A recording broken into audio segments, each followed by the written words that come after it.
Good morning, students. Today we will start the new chapter, continuity and differentiability.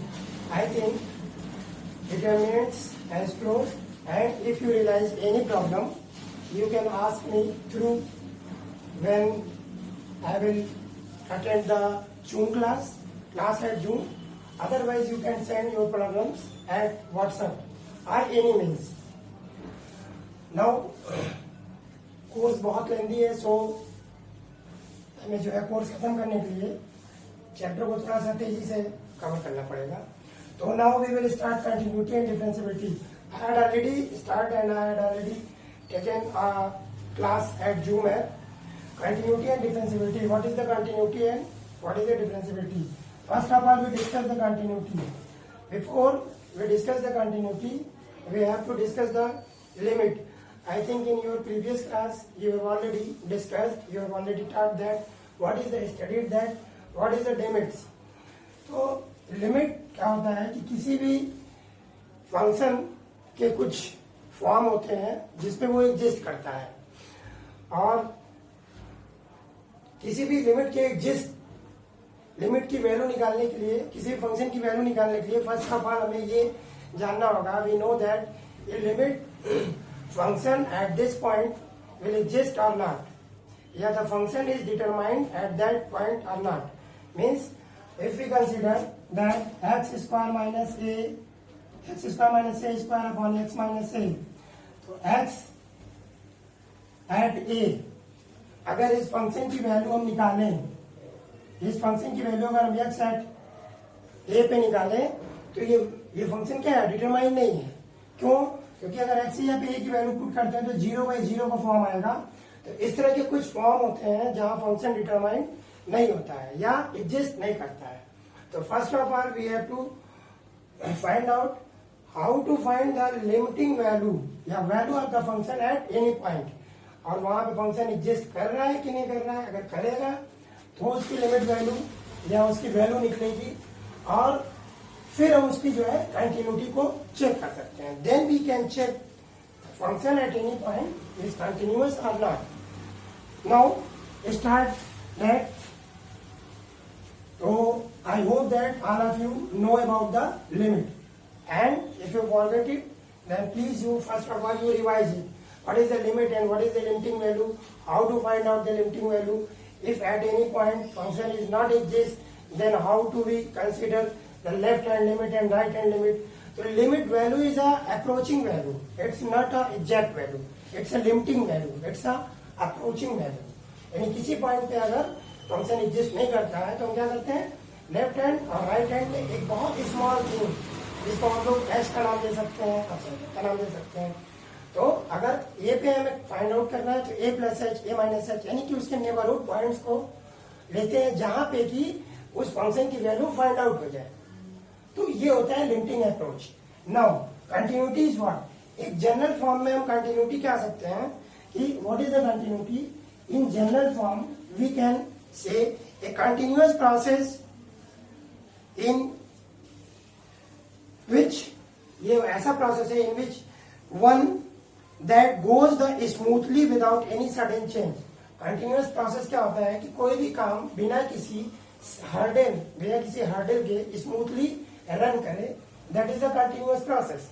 And in the same way continuous function क्या होगा, बिना किसी break के कोई भी फंक्शन अगर हमें शो करता है, उसका ग्राफ शो करता है, तो we will say that it's continuous.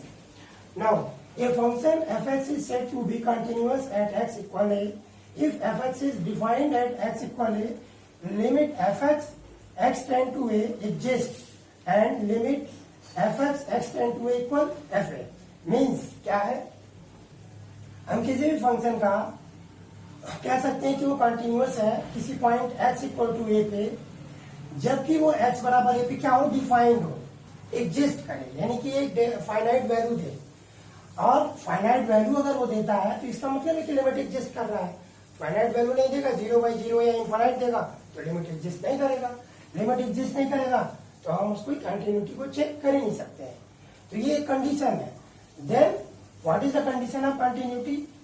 we have to find out a plus means अगर ये कोई ग्राफ है तो ए प्लस यानी कि राइट RHL, ये क्या है RHL को निकालते हैं राइट हैंड लिमिट को, ए माइनस यानी कि LHL राइट हैंड लिमिट को निकालते हैं ए माइनस, और उस पॉइंट पे उस का वैल्यू, और अगर तीनों इक्वल है और ये कैसे है फाइनाइट वैल्यू दे रहे हैं, finite value definite value, then we can say that it's continuous at x equal a।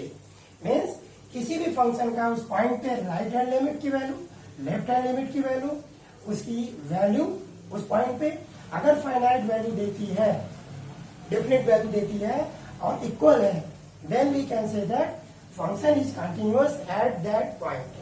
जैसे कि मैंने आपको दिखाया that is a continuous function, smoothly चल रहा है, कहीं ब्रेक नहीं।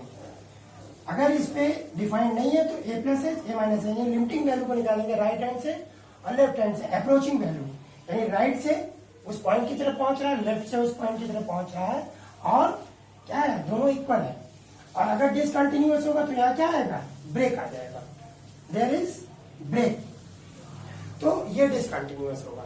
और कोई भी फंक्शन, अब देखिए डिसकंटिन्यूटी क्या होती है किसी फंक्शन की, किसी भी फंक्शन की किसी इंटरवल में डिसकंटिन्यूटी क्या होती है, a function f is said to be discontinuous in an interval if in interval I if it is not continuous at one or more points of the interval। यानी कि अगर कोई फंक्शन किसी interval में एक या एक से अधिक पॉइंट पे डिसकंटिन्यूअस है, यानी कि वैल्यू एग्जिस्ट नहीं कर रही है या ब्रेकेज है, तो क्या कहेंगे उसको डिसकंटिन्यूटी कहेंगे। मिनिमम एक या एक से ज्यादा भी हो सकता है, तो दैट इज कॉल्ड डिसकंटिन्यूटी। अब यहाँ पे हम एक कॉन्सेप्ट देखते हैं कि कंटिन्यूटी हम निकालते हैं open interval and close interval. Open interval क्या होता है, all of you know that what is the open interval, we have already studied in sets, that is open interval x greater than a greater than b। कोई अगर graph है तो ये क्या है a और b, x equal to a x equal to b, यानी कि ये ओपन इंटरवल है, यानी ए और बी के बीच में जितने भी पॉइंट्स होंगे उस पे हम उसको चेक करेंगे उसकी कंटिन्यूटी को, बट ए और बी इसमें इंक्लूड नहीं होंगे। लेकिन वहीं पे अगर कोई फंक्शन x बराबर ए और बी पे चेक करते हैं और क्लोज इंटरवल है तो ग्रेटर देन है लेस देन बी, यानी कि बी और बी से नीचे ए और ए से ज्यादा, यानी कि ए और बी के अंदर जितने पॉइंट है वो सभी पॉइंट और ए और बी भी उसमें इंक्लूड होगा, उन सभी पॉइंट पे हम कंटिन्यूटी चेक करते हैं। तो इसको कहते हैं ये क्लोज इंटरवल ए बी में कंटिन्यूअस है और ये ओपन इंटरवल ए बी में कंटिन्यूअस है। और इसको इस तरह भी लिखते हैं ए बी, इस तरह भी लिखेंगे, ध्यान रखिएगा।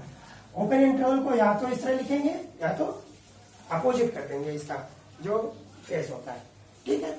तो क्लोज इंटरवल में होगा तो यू होगा, उसमें ए बी इंक्लूड होगा, ओपन होगा तो ये होगा।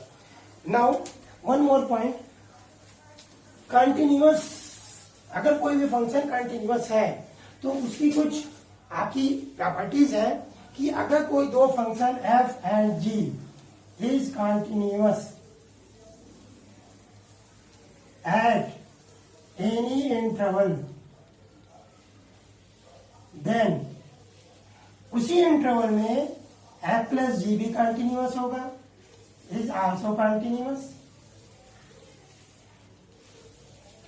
f minus g is also continuous, f into g is also continuous और f by g is also continuous. That is the property कि अगर कोई दो function f and g continuous है किसी इंटरवल में at any interval I, then उस interval में f प्लस जी उन दोनों फंक्शन का सम भी कंटिन्यूअस होगा, उन दोनों फंक्शन का डिफरेंस भी, उनका प्रोडक्ट भी और उनका डिवीजन ये भी कंटिन्यूअस होंगे। That is the property. कौन कौन से फंक्शन कंटिन्यूअस होते हैं इसमें, जैसे आप देख सकते हो कि अगर आपने सिद्ध करना है कि prove that F X equal x plus sine x is continuous, तो आप क्या कहोगे ये फंक्शन एफ एक्स, ये है जी एक्स, ये है एफ एक्स और ये है जी एक्स, और कहोगे ये अपने इंटरवल में कंटिन्यूअस होता है अपने डोमेन में, ट्रिग्नोमेट्रिकल फंक्शन, और ये पॉलिनोमियल फंक्शन है ये कंटिन्यूअस होगा। अगर दोनों कंटिन्यूअस है यानी दोनों का सम भी कंटिन्यूअस होगा। तो इस तरह से हम इसका यूज करते हैं। नेक्स्ट, कोई भी फंक्शन कंटिन्यूअस, कौन कौन से फंक्शन ऑलरेडी कंटिन्यूअस होते हैं? अब देखिए, polynomial function, polynomial function is continuous at every point, मतलब is continuous at every point कह सकते हो, मतलब किसी भी इंटरवल में ये कंटिन्यूअस होगा। और कांस्टेंट फंक्शन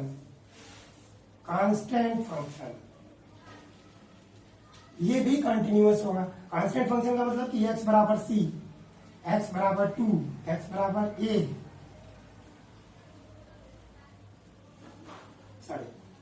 x बराबर सी भी कह सकते हो।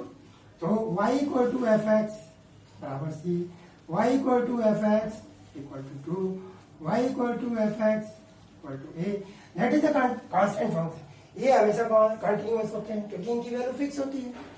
पॉलिनोमियल फंक्शन हमेशा कांस्टेंट होते हैं। ट्रिग्नोमेट्रिकल फंक्शन अपने डोमेन में कंटिन्यूअस होते हैं। तो इस तरह की कुछ प्रॉपर्टी है।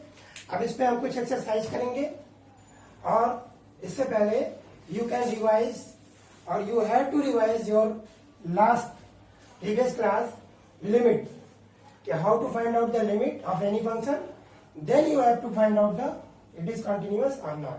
Then we in next class we will discuss some problems and some other properties, then after we have to discuss differentiability. Okay, thank you.